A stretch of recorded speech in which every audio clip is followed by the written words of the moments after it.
दोस्तों, पैसा वो चीज है जिसके पास जितना हो उसे उतना ही कम लगता है। और भारत में सोने चांदी के सिक्कों से कागजी नोटों तक मुद्रा यानी करेंसी का काफी दिलचस्प सफर रहा है। एक समय था जब भारत में कौड़ी, आने और सोने चांदी के सिक्के चलते थे और भारत को सोने की चिड़िया कहा जाता था। मगर फिर क्यों और कैसे नोटों की शुरुआत हुई?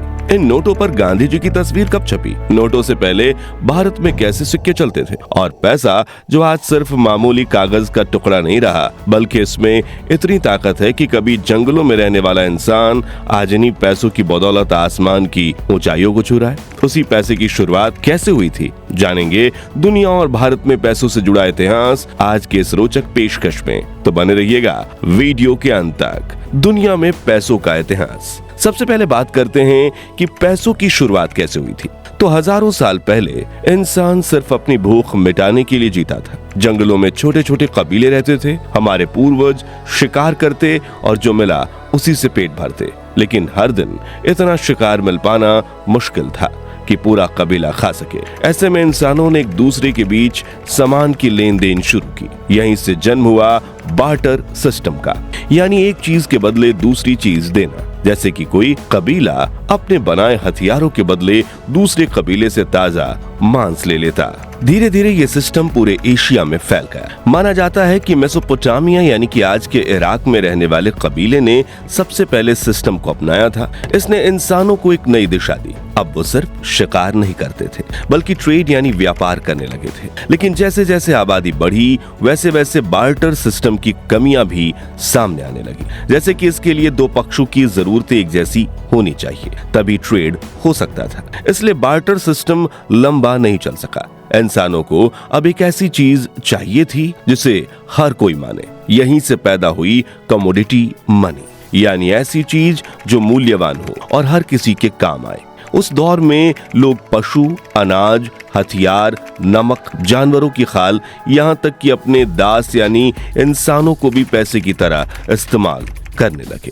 लेकिन इसमें एक और दिक्कत थी। हर कोई अपनी चीज को दूसरे से ज्यादा मूल्यवान बताने लगा। फिर आया वो पल जिसने इंसान के इतिहास की दिशा ही बदल दी, जो था धातु की मुद्रा का जन्म। आज से करीब 2600 साल पहले 600 BC एंशिएंट्स ग्रीस में सोने और चांदी को मिलाकर पहले कॉइन यानी सिक्के बनाए गए। इन सिक्कों पर शेर या बैल के चिन्ह बने होते थे जो सत्ता और ताकत के प्रतीक थे। इन्हें कहा गया द लाइडियन स्ट्राटर और माना जाता है कि ये दुनिया के पहले असली सिक्के थे। इसके बाद तो मानो पूरी दुनिया में सिक्कों की बाढ़ आ गई।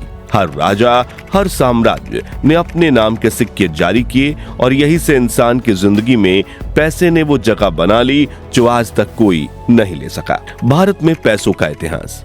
भारत में पैसों को रुपया कहा जाता है और इसकी जड़ें संस्कृत शब्द रुपयक से आती है, जिसका अर्थ होता है चांदी का सिक्का। अंग्रेजों के आने से पहले तक भारत में करेंसी पूरी तरह सिक्कों के रूप में ही हुआ करती थी। लेकिन उस वक्त पूरे देश का कोई एक सिक्का नहीं था। हर रियासत, हर राज्य अपने अपने सिक्के चलाता था। जैसे हैदराबाद के निजाम, जयपुर के राजा, मराठा साम्राज्य, सबकी अपनी अपनी मुद्रा होती थी। यानी एक जगह जो सिक्का चलता, दूसरी जगह पर उसकी कीमत नहीं होती।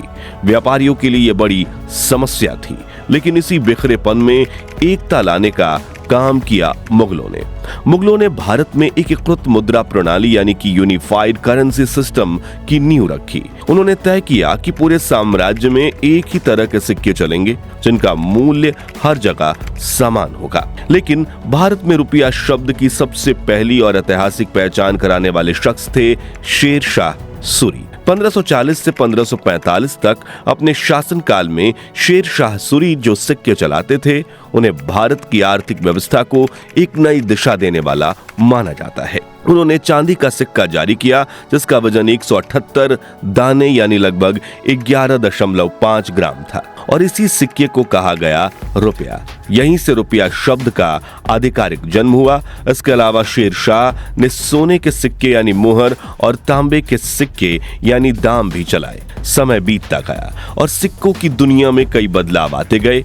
19वीं सदी में पाई नाम की सबसे छोटी मुद्रा प्रचलन में आई। आपने पुरानी बॉलीवुड की फिल्मों में सुना होगा, पाई पाई जोड़कर घर बनाया है।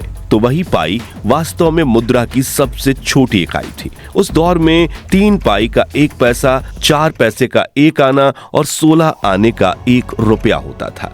यानी 1 रुपया मतलब 192 पाई। और इसके पहले सिक्कों के लिए कौड़ियों का इस्तेमाल भी किया जाता था। इसके मुहावरे भी आपने जरूर सुने होंगे। फिर आया आजादी का दौर। 15 अगस्त 1950 को भारत ने अपनी पहचान के साथ साथ पहला भारतीय सिक्का जारी किया और इस सिक्के पर किसी राजा की तस्वीर नहीं थी, बल्कि अशोक स्तंभ अंकित था, जो नए भारत की गरिमा और स्वाभिमान का प्रतीक था।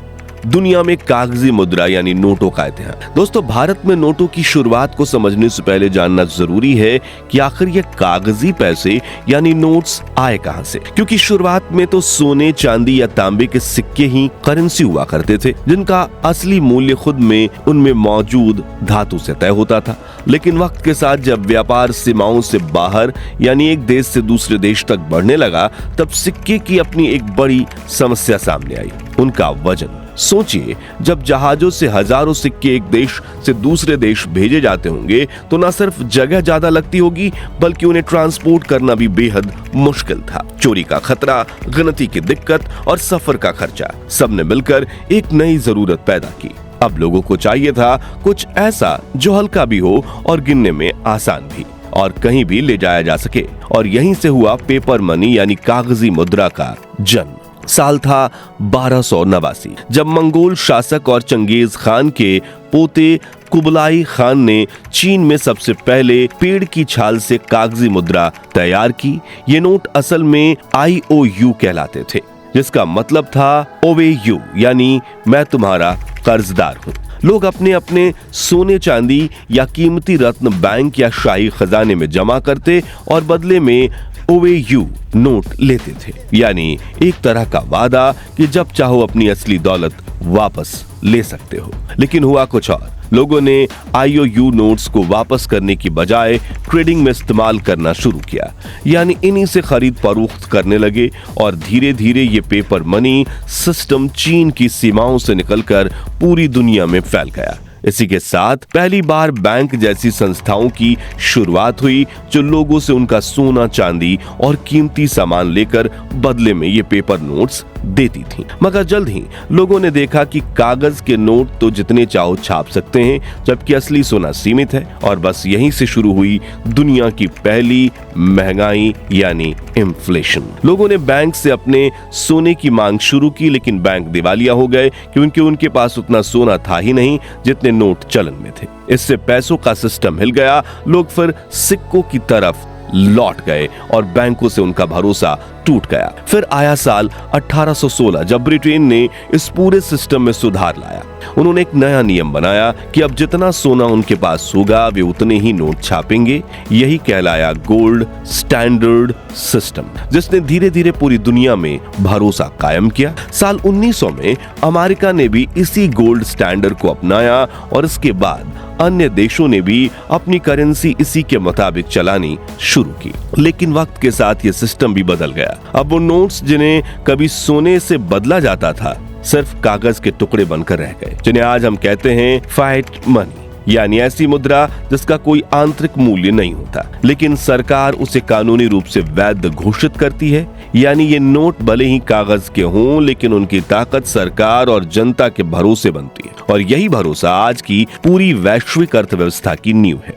भारत में पेपर करेंसी का इतिहास। 18वीं सदी जब व्यापार के बहाने विदेशी कंपनियां भारत आने लगी, तो उन्हें जहाज में सिक्के लाना और ले जाना काफी कठिन लगता था। तभी साल 1770 में आया भारत का पहला कागजी नोट, जिसे कलकत्ता के बैंक ऑफ हिंदुस्तान ने जारी किया था। कहने को तो ये शुरुआत थी, लेकिन आने वाले 91 सालों तक यानी 1861 तक भारत की करेंसी कई तरह की रही। कई अंग्रेजों की, कहीं पुर्तगालियों की और कहीं फ्रेंच की। फिर 1861 में ब्रिटिश सरकार ने पेपर करेंसी एक्ट पास किया और पहली बार भारत के लिए आधिकारिक रूप से 10, 20, 50, 100 और 1000 रुपए के नोट जारी किए, जिन पर क्वीन विक्टोरिया की तस्वीर छपी थी। लेकिन ये नोट पूरे भारत में लागू नहीं हो पाए, क्योंकि उस दौर में भारत अलग अलग विदेशी शक्तियों के अधीन बटा हुआ था। जैसे कि गोवा, दमन और दीव पर पुर्तगालियों का कब्जा था, वहीं पुर्तगीज नोट वहां चलते थे। इन नोटों पर पुर्तगाल के राजा की तस्वीर छपी होती थी। इन्हें बैंक ऑफ एल्टिमिरॉन के द्वारा छापा जाता था। वहीं दक्षिण भारत के कुछ हिस्सों जैसे कि पंडुचेरी, केरल और बंगाल फ्रांसीसी शासन के अधीन थे। वहां करेंसी जारी करने की जिम्मेदारी बैंक ऑफ इंडो चाइना की थी। आप स्क्रीन पर जो नोट देख रहे हैं वो उस दौर का 50 रुपए फ्रेंच नोट है, जिसे प्रॉमिस डुप्लीकेसी तस्वीर छपी है।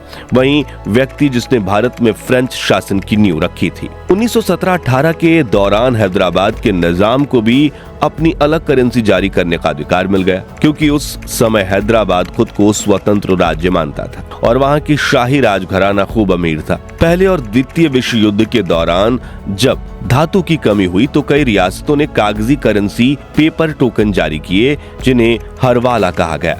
इनमें गुजरात, राजस्थान, सिंध, बलूचिस्तान और मध्य भारत की करीब 36 रियासतें शामिल थीं। फिर आया भारत की आर्थिक व्यवस्था में सबसे बड़ा बदलाव 1 अप्रैल 1935, जब रिजर्व बैंक ऑफ इंडिया यानी आरबीआई की स्थापना हुई। अब नोट छापने का अधिकार केवल आरबीआई के पास था। रिजर्व बैंक का पहला नोट 5 रुपए का था, जो 1938 में छपा और उस पर किंग जॉर्ज पंचम की तस्वीर थी। साल 1947 में भारत आजाद हुआ और देश ने अपने नए भविष्य के साथ नई करेंसी भी बनाना शुरू किया। पहली बार 1 रुपए का भारतीय नोट जारी हुआ, जिसमें किंग जॉर्ज की जगह अशोक स्तंभ की छवि थी, जो आज भी भारत के गौरव का प्रतीक है।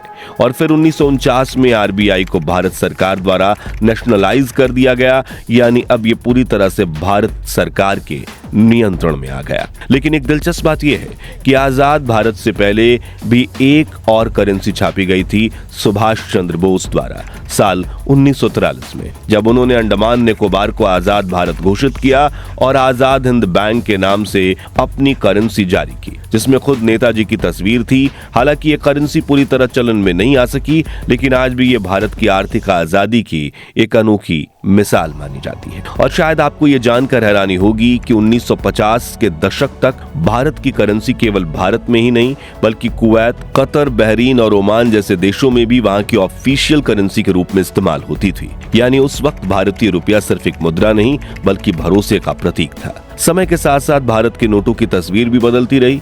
पहले किंग जॉर्ज, फिर अशोक स्तंभ और फिर आया वो चेहरा जो आज हर भारतीय नोटों पर मुस्कुराता है, महात्मा गांधी। गांधी जी की यह तस्वीर 1946 में राष्ट्रपति भवन में ली गई थी, जिसमें वो फ्रेडरिक विलियम के साथ खड़े थे। 1987 में पहली बार यह तस्वीर 500 रुपए के नोट पर छपी और फिर 1996 में इसे आरबीआई ने अपने आधिकारिक डिजाइनर के रूप में सभी नोटों पर छापना शुरू कर दिया। अगर आप ध्यान से अपने नोटों को देखें तो आपको पता चलेगा कि हर भारतीय करेंसी पर 17 भाषाओं में उसका मूल्य लिखा रहता है और हर नोट पर आरबीआई के गवर्नर का सिग्नेचर होता है। तो दोस्तों, सिक्के, नोट या डिजिटल क्रिप्टो करेंसी में से आपको कौन सी करेंसी ज्यादा सुविधाजनक और सुरक्षित लगती है? आप यूपीआई पेमेंट करते हैं या कैश?